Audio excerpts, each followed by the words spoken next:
लखनऊ शहरवा के गजरा हो, गम कई सारी रात, गम कई सारी रात।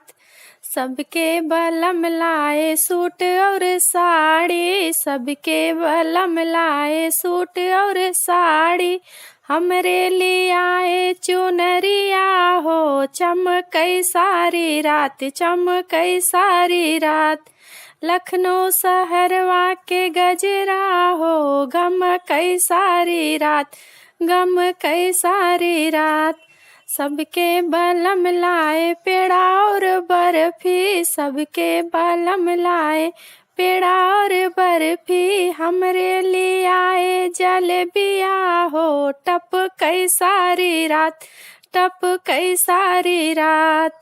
लखनऊ शहरवा के गजरा हो, गम कई सारी रात, गम कई सारी रात। सबके बलम लाए भाभी और बहिन, सबके बलम लाए भाभी और बहिन। हमरे लिए आए सवतिया हो, झगड़ई सारी रात, झगड़ई सारी रात। लखनऊ शहरवा के गजरा हो, गम कई सारी रात, गम कई सारी रात।